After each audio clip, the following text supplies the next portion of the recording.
Well, good morning from our campsite here in the East Cape Highlands, where it is very, very chilly. I took a step out of the rooftop tent this morning and wanted to put my flip-flops on my feet, and they were frozen.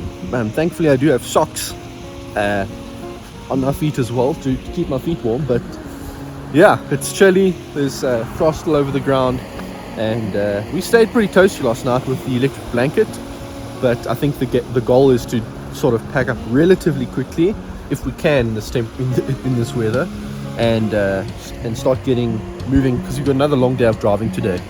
But first things first, coffee, warm our insides up, warm our hands up, all of that, and we'll take it from there. We knew that it was going to be cold on this trip, and we thought that we were prepared, but here in the valley where the sun couldn't reach us, we certainly felt a little bit less comfortable than usual. I also felt like a complete noob trying to pack this frozen tent away. Do I just fold it up like this, or what? Somebody help. This whole awning is just coated with a layer of ice. So I don't know if we should wait for this to melt before we go or what. It's kind of uncharted territory for us. We'll probably just pack it up and endure the cold on our hands while we do that. But I do have gloves somewhere, so I should probably stop finding them. We decided to make more coffee and just wait for the ice to melt, but we quickly realized that the temperature wasn't going to climb anytime soon, and so after gulping down our hot beverages, we decided to just get on with it. Neither the tent or the awning actually fitted in their zips with all this ice stuck to them, so we had to scrape off as much as we could and just squeeze them in. And with that done and dusted, we hopped into the Hilux, turned on the heater, and hit the road. The first part of the journey would take us west towards the town of Rhodes, and then north up the familiar Kwa-Zulu Pass. Day 2 was going to be an interesting one. We had 350 kilometers to cover, which doesn't sound like much, but it's the elevation profile that you have to look at here. Almost 6,000 meters of ascent and descent, and none of these roads were going to be easy, as we had intentionally picked the tough ones. One of the main objectives on this tour was to conquer some of the highest mountain passes in South Africa. The highest pass in the country is actually Ben Macdui Pass at 3,001 meters, and we could have done this today, but this road was unfortunately closed while we were in the area. The second highest pass, Sani Pass, we'd be conquering the next day, and Volunteershoek Pass at number 5 and Karlshoekspruit Pass at number 6 we had done the day before. Well, today we'd be going back up Karlshoekspruit Pass in order to get us on the path to the third and fourth highest passes in the country, the Tiffendell to Tenahead Traverse and Naude's Neck. Yep, that's a lot of up and down, but we were up for it.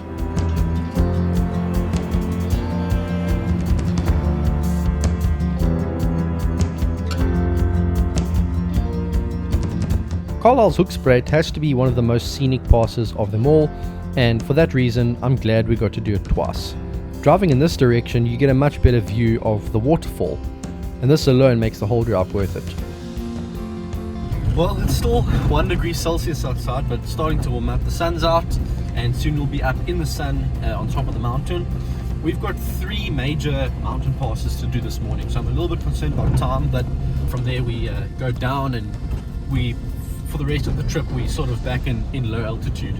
But looking forward to it. Lots of technical driving ahead, high altitude stuff, so yeah, should be really fun. The switchbacks on this pass are really steep, but in good weather like this there's nothing really to worry about. When it snows here though, which is pretty often in the winter, you have to think twice before attempting this road.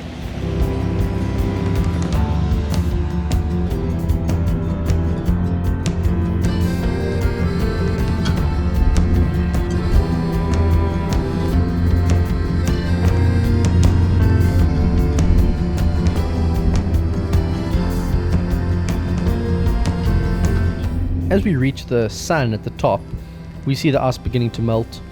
My car still says it's 0 degrees, but that will change as the day goes on. That's 1 pass ticked off the list, 2 more to go.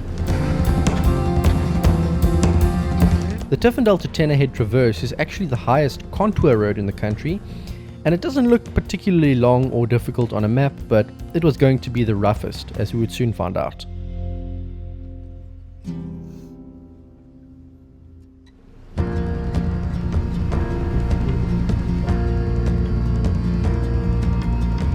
Here in the East Cape Highlands, everything looks a bit like the Scottish Highlands, with the rivers, the heather and grassland, and the rolling hills. And the Tiffendell to Tenahead Traverse gives you a wonderful bird's eye view of these landscapes. Up here close to 3,000 meters, the low air pressure shows as our chip packets puff up like balloons. But enough snacking, let's keep on moving.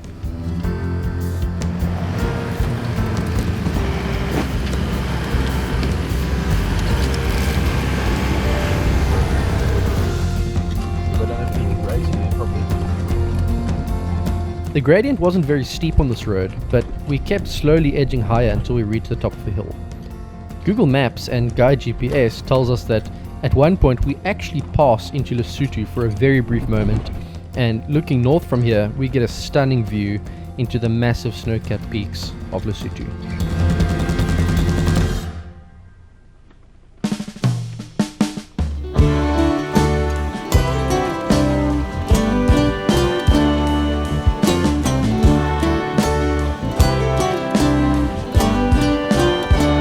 This road was in very poor condition and we found ourselves having to drive at a snail's pace, but it was nice to have some proper 4x4 roads, because much of our driving over the days to come would be on tar highways, and I certainly didn't build this vehicle for the highway. Well, what can I say about the Tiffendell to Tenahead Traverse? It's a lot more technical and slow going than we expected. We thought we'd maybe do it in an hour, but it's been a little under 2 hours and we're probably only 3/4 of the way through. And yeah, we've been pushing it fast. I mean, we've been going as fast as you can possibly go without risking damage on the vehicle. So yeah, if you're going to do this road, take your time. The road's in very bad condition. Lots of farm gates to open as well. But with that being said, I'm very glad we did it. It's one of those things I wanted to tick off the list, and it's a beautiful route as well. So awesome to do that. Next up, Naude's Neck.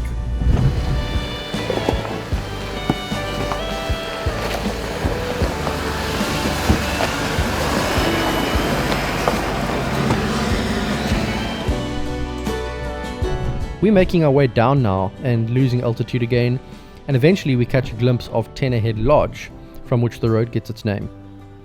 This place is a famous trout fishing getaway, but also a lovely winter hotel where people come to experience the snow during the winter.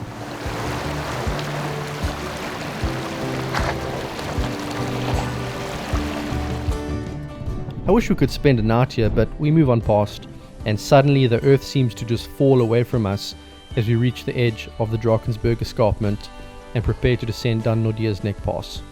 Okay, here we are standing at the top of Naude's Neck. This is one of the highest passes in the country once again. We didn't do the western side of the pass. We came obviously through this other road and joined up with it, but we're about to go down the eastern side, and this is quite spectacular because it's the edge of the Drakensberg escarpment, and we're now going back down, not quite to sea level but much lower. And from there obviously we'll drive all the way down to the Drakensberg. But amazing views, and yeah, I've done this road 2 times. This will be the 3rd, and it never gets boring.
everything begins to change at the bottom as we suddenly see pine trees. Everything's becoming a bit greener and a little bit warmer. We turn off onto a remote gravel road that will take us through a valley and towards the town of Tlokoeng, where we will join the R56 tar road en route to Matatiele.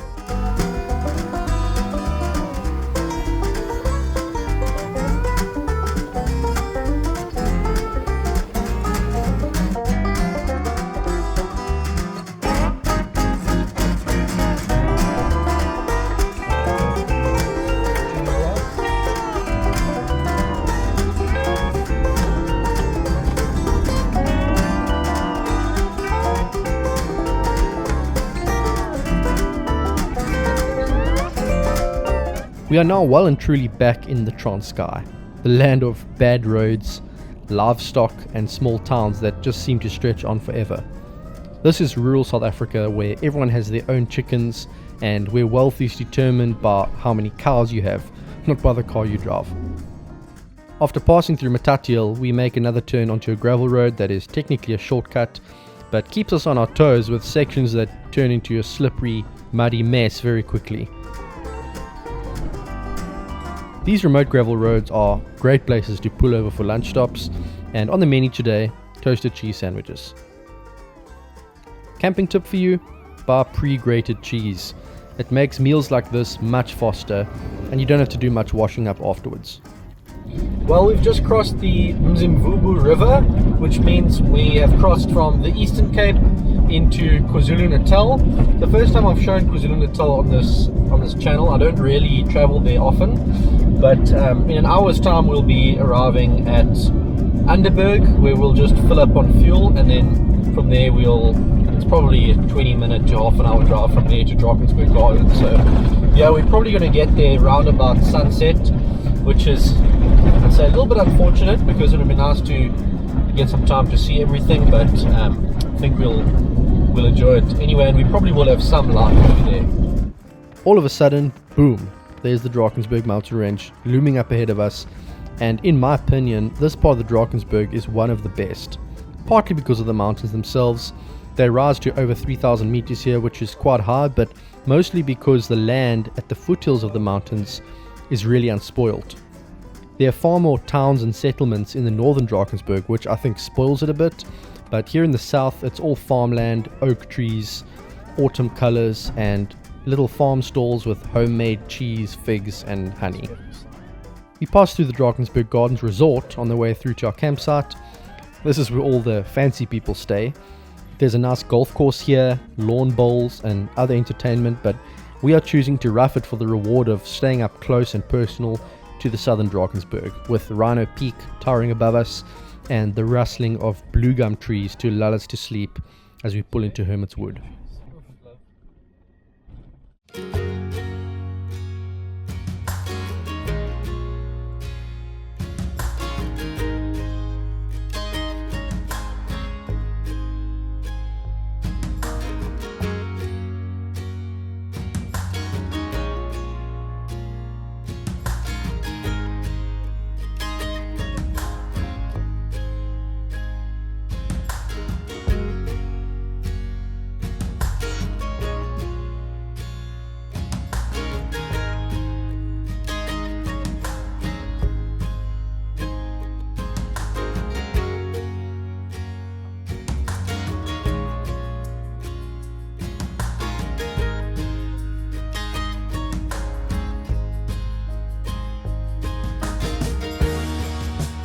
With an orange sky behind Garden Castle and the distinctive horn of Rhino Peak right above us, we decided to take a quick stroll towards the river before we lose all our light. The streams that flow down the Drakensberg are renowned for crystal clear but very cold water, and because of the geology here they tend to form very deep pools on the way down. Neither of us are brave enough to take a dip, and so we eventually head back to camp to get a fire going.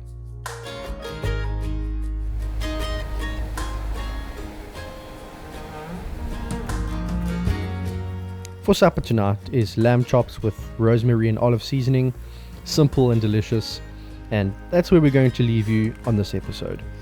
But you're going to want to consider subscribing, because on the next episode we'll be tackling what is without a doubt the most famous mountain pass in South Africa, the Sani Pass. This road is the stuff of legends, with all its crazy switchbacks taking you all the way up to the highest pub in Africa and the Lesotho border at 2,876 meters above sea level. We have some funny stories to tell about our border crossing dilemma, but you'll have to watch the next one to see what happened. Until then, stay safe. We'll see you in part 3.